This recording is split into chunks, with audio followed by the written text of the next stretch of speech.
everybody? This is Coffee Break, and I am back with game number 3 between imbaBratOK and WhiteRa. What a stunning series we've had so far between these two players in this best of 3. We are up now to the ace match, and I can't describe how much fun I've had casting these two players. And you even heard me completely lose my words in game number 2 at the end in that final battle. I will try not to do that again. In the first game, WhiteRa did a little bit of Warp Prism and Dark Templar pressure into Charge Lot, Dark Templar. Yeah, you know, pretty standard build there, right? And was able to finally just crack BratOK. He couldn't hold up any longer. And in game number 2, we saw BratOK do a 3 racks against WhiteRa's Nexus first. And WhiteRa just couldn't hold that, plain flat out. He had a couple misplaced force fields, couldn't quite get his ramp force fielded off in time, and eventually fell to BratOK's 3 racks. So both these players showing that they have a couple of different builds. BratOK doesn't just need to go for a fast expand, and WhiteRa doesn't need to just go for, you know, some sort of cheesy play. I wouldn't really call Dark Templar cheesy when it's wielded with such prowess, but yeah, both these players just extremely good. BratOK once again high masters, WhiteRa very, very high grandmasters. Cannot discount either of these players. And looks like WhiteRa might be going for that Nexus first again, because he has not dropped his gateway. The latest you want to drop your gateway is 14. And it looks like this probe moving down. Yes, indeed, he will be moving down this ramp. We're going to be seeing Nexus first out of WhiteRa again. WhiteRa just wanting to say that he is undeterred by the pressure that we saw out of BratOK in the last game. BratOK once again is going to scout this, and I will be interested to see if he is going to go for that same kind of timing push, or if he will try to counter it with a fast expansion of his own. Looks like we did see a little bit of probe harass over here, but nothing too big. He is going to see this. Now, these next few moments are going to define what this game is going to be like. Whether he drops a couple more barracks, or if he drops his expansion, I am curious to see. We do have the gas going down now for WhiteRa, which will allow him to get his warp gate out fairly quickly. You want to get that 50 gas up right about as that cybernetic core is finishing. You can actually have about 100 gas if you lay your assimilator right after the gateway. And we are seeing 3 more racks. Oh my goodness, we're seeing a 4 racks out of BratOK in this game. And no gas yet, so I'd assume this is going to be heavy Marine Blade. And just trying to shove units down WhiteRa's throat. So WhiteRa once again is going to need to be prepared for some heavy pressure. And once again, we are seeing a 2 gate into cyber. I think that's just because how the money allotment works out.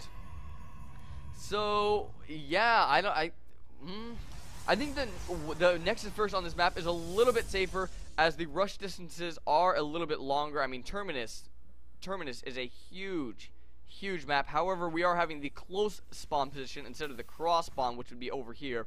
So these rush distances a little bit shorter. We are having 3 Marines produced at a time. This 4th rack's just finishing, 4 Marines being produced at a time.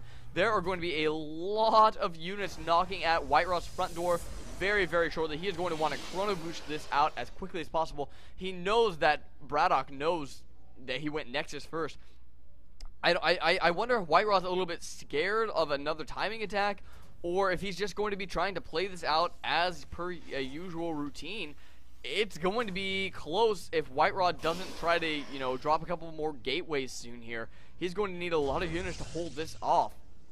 This SCV is still just running around. There's still only 1 gas, so once again, we will not be seeing any sort of tech up from WhiteRa. And I think WhiteRa knows that there is going to be a lot of units at his front door fairly shortly. A little bit low on money right now. Getting that pylon up, he will not be supply blocked for too long here. And here's the move out. Oh my goodness, pulling so many SCVs. He's pulling 8 SCVs as well as all of his Marines. Here's going to be the push out from BratOK. This is going to be very, very bad for WhiteRa. He only has a Stalker and a Zealot out right now. No additional gateways. Warp Gate isn't even done yet. This is going to be a very, very bad push by BratOK. The 6-minute timing when a 4 gate would normally finish up when your fastest gateway, warp gate tech could finish up. It looks like there is going to be a little engagement here. He's not going to want to lose his Stalkers early on, though. This is going to be a very, very close push.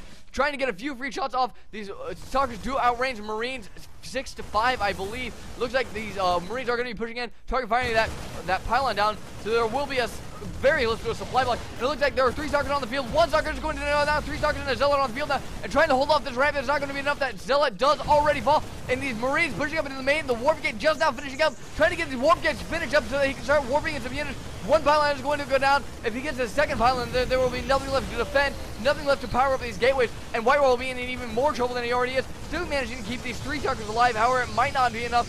There could be 1 Marine, maybe 2 Marines. All of them in that bunker to try to snipe that Nexus. All the probes are now pulled to try to attack for WhiteRa. This is his last ditch defense. I don't know if it's going to be quite enough. There are still quite a few Marines left on the field. The Stalker slowly regenerating shields, but it's not going to be enough.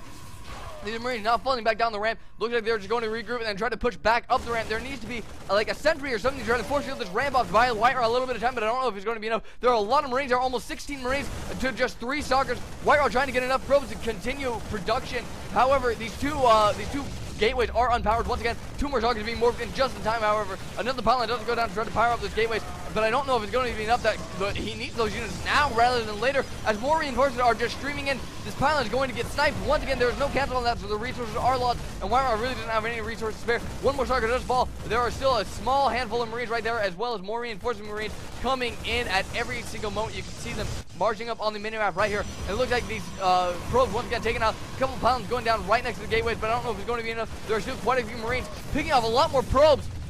There are only 2 Stalkers remaining for WhiteRa, and I just don't know if it's going to be enough. 37 to 14 supply is going to be very, very close. I don't know if WhiteRa is going to have enough to push this off. Once again, though, these 2 pylons finally do finish. I don't know if there's going to be another warp in of units for WhiteRa, though. If he's going to warp them in, he's going to need to do it now. The probes do attack once again. There are absolutely no probes left on the field of WhiteRa, I believe, unless there are a couple of expansions, which I believe there are. I do see moving on the minimap. And the last 2 Stalkers do fall, and there's the GG. Well played on WhiteRa, and imbaBratOK able to take out WhiteRa in game number 3. My goodness, there is the prowess of imbaBratOK in game number 3, showing that even though he's only a Masters player, he can just contend with the best of the best. Woo! My voice is going very, very quickly. With a 4-racked pure Marine pressure, imbaBratOK is able to take out WhiteRa in game number 3 and takes the series 2-1 over WhiteRa. My gosh. I need to take a quick breath, take a swig of water here. And one thing I would like to point out that I was trying to say earlier but did not quite get in, imbaBratOK really could have just shoved 1 or 2 Marines in this bunker and they would have ranched on this Nexus, slowly whittling the Nexus down while that entire attack commenced. imbaBratOK, what a stunning player. I was saying in game 1, you don't see him very often because he is a European player. He does not travel to American tournaments. He doesn't go to MLG or NASL or anything. But that doesn't matter because apparently European tournaments like DreamHack are just as good. Ladies and gentlemen, if you have not already, go to Facebook and find me and like me. I am Coffee Break on Facebook. If you have not already subscribed to this YouTube channel, subscribe, leave a comment, let me know what you think of these videos. I do take all your comments into consideration.